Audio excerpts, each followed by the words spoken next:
Thank you very much, ladies and gentlemen. I believe in God.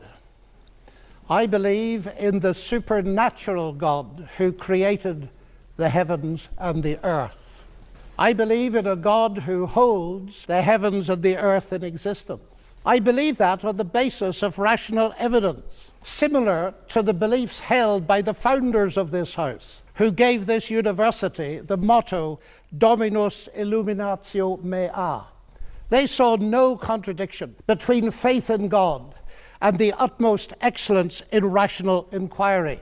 And if I dare mention my alma mater of Cambridge in this holy place, I would remind you that on the door of the Cavendish Laboratory in Cambridge are written the words, "Great are the works of the Lord, studied by all who delight in them." And as we look at the rise of science in the 16th and 17th centuries, Alfred North Whitehead and many others commented that men became scientific because they expected law in nature, and they expected law in nature because they believed in a lawgiver.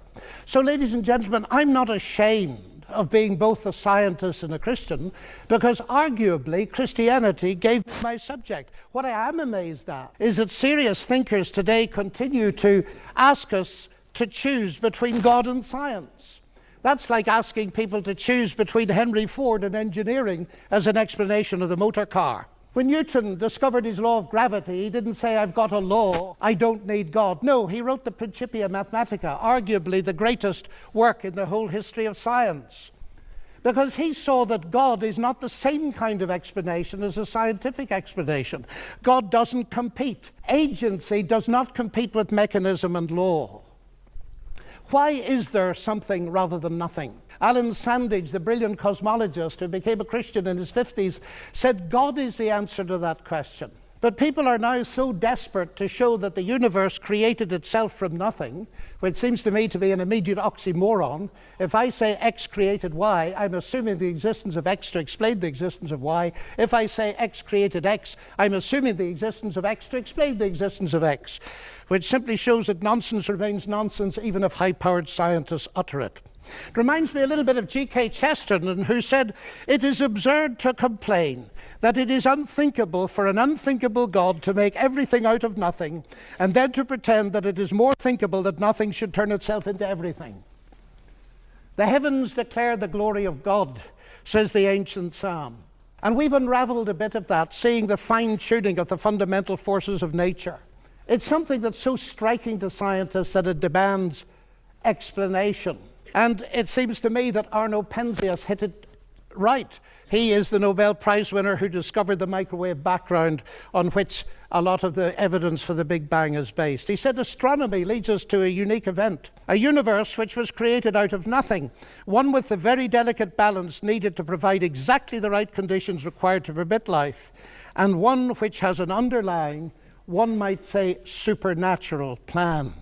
But I want to come to what I think is one of the fundamental arguments for theism. I take it this house believes in reason. That's why we're all here. And as a scientist, I believe that the universe is rationally intelligible. That is something that has struck some of the geniuses of science as demanding an explanation. Einstein said the only incomprehensible thing about the universe is that it's comprehensible. And Wigner talked about the unreasonable effectiveness of mathematics. How is it that a mathematician thinking in her head in here can come up with equations that seem to fit the universe out there? Well, how is it indeed? Because the irony of the atheist position here is evident. My atheist friends, and I have many of them, tell me that the driving force of evolution, which eventually produced our human cognitive faculties, reason included, was not primarily concerned with truth at all, but with survival. And we all know, ladies and gentlemen, what has often happened and still happens to truth when individuals or commercial enterprises or nations feel themselves threatened and struggle for survival. A leading philosopher, Alvin Plantinga of Notre Dame, says if atheists are right that we are the product of mindless, unguided natural processes, then they have given us strong reason to doubt the reliability of human cognitive faculties, and therefore inevitably to doubt the validity of any belief that they produce, including their atheism. Their biology and their belief in naturalism would therefore appear to be at war with each other in a conflict that has nothing at all to do with God. Yet my atheist friends still insist that it is rational for them to believe that the evolution of human reason was not directed for the purpose of discovering truth. And yet, it is irrational for me to believe that human reason was designed and created by God to enable us to understand and believe the truth. Curious logic. By contrast with that, biblical theism asserts that ultimate reality is personal and intelligent, and the reason science works, and this was the motivating force that drove the great pioneers of science, is that the universe out there and the human mind in here that does the science are ultimately the product of the same intelligent divine mind. Human beings are made, we are told, in God's image, and that means that science can be done. That makes infinitely more sense to me as a scientist than atheism does.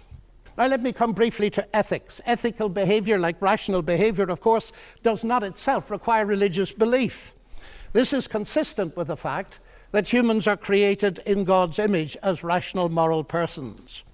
But just as I suggest that rationality cannot be explained without the existence of God, so I dare to suggest that the existence of morality cannot be explained either. As modern science sprang from Judeo-Christian sources, so did the concept of human equality. Listen to atheist Jürgen Habermas, arguably one of Germany's leading intellectuals. He said that universalistic egalitarianism, from which sprang the ideals of freedom and a collective life and solidarity, the individual morality of conscience, human rights and democracy, is the direct legacy of the Judaic ethic of justice and the Christian ethic of love. This legacy, substantially unchanged, has been the object of continual critical appropriation and reinterpretation. To this day, there's no alternative to it. Everything else is just idle, postmodern talk. And it seems to me he's hitting the core of something important, because the value of a human being on which such egalitarianism rests is based not on what the human being can do, but what she's made of, or how she's made in God's image. I never forget speaking on one of my many visits to Russia to a colleague in the Academy of Sciences. And he said, "You know, John, we thought we could abolish God and retain a value for human beings. We found we couldn't, and we murdered millions of them." And Alexander Solzhenitsyn has said, "If I'm asked, why is it that 60 million of my fellow countrymen were sacrificed?" He said, the answer is, we have forgotten God. Science, of course, marvelous as it is limited. Even a Nobel Prize winner, by analyzing a cake, cannot tell why it was made. But Aunt Matilda, who made it, can tell you. She can reveal it to you. But if she doesn't reveal it to you, you'll never know. And that brings me to my next evidence. It's the same with the universe. We can analyze it magnificently, but ultimately, if it has a maker, and I believe it has, only he can tell us what it's all about. And he's done so in the powerful narrative of the Bible, in particular in its analysis of the problem with humanity, not simply in terms of behavioral breakdown between people, but a vertical breakdown of trust between us and the Creator. The unique solution to that problem is not simply in terms of human ethical development, although that's very important, but in terms of something far deeper altogether. The restoration of the fractured relationship with God through the salvation he has brought through Jesus Christ. A radical relationship that empowers us to live ethically from God. And here we reach what for me is the chief evidence, not only for the existence but the nature of God. It is Jesus Christ. He it was who not only taught the golden rule, but embodied it, fed the hungry, healed the sick and suffering, and welcomed society's outcasts, brought honor and respect to the marginalized and ashamed. And he's brought forgiveness and peace to multi-millions around the world. He's able to do this, of course, because though he was a man, he uniquely never was only a man, but God become human. The central evidence for this startling claim is, of course, his historical resurrection from the dead that launched Christianity in the world. This is, of course, ladies and gentlemen, a crunch issue. If Jesus rose from the dead, death is not the end and atheism is false. If Jesus did not rise from the dead, Christianity is false. And I remember at Cambridge as a student listening to the brilliant Sir Norman Anderson, a legal expert, going through forensically the evidence from his legal perspective as a brilliant lawyer. And he said at the end of it, "The empty tomb then of Jesus forms a veritable rock on which all rationalistic theories of the resurrection dash themselves in vain." Just finally now, as I read the Bible, I do not only find intellectual satisfaction, but I find a great deal of that. I sense the voice of God speaking to me. You say, that's intensely personal. But ladies and gentlemen, we've been asked tonight about belief in God. And I want to strongly emphasize that God is not a theory, he's a person.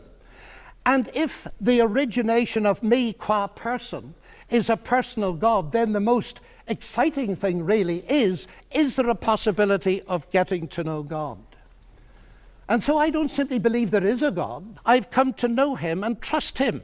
And I have strong reasons for doing so, because of Christ dying and rising again for me. And that has generated in me a sense of utterly unmerited forgiveness, acceptance, and peace. That has enabled me to face the ugly side of my own nature, and with God's help to do something about it. But it's enabled me to face something else. The hardest problem I face as a Christian is the problem of evil and pain. My niece getting a tumor at 22 that kills her. What do I say to my sister? And this is the hardest problem we face. But it seems to me that atheism here has no answer, because by definition, atheism believes that human death is the end, so there is no ultimate hope. But you see, ladies and gentlemen, we could stay here till midnight and beyond arguing, as has been done in this university for centuries, what a good God should, might, would, could, if not, possibly might, just could he not have done, and we'll get nowhere.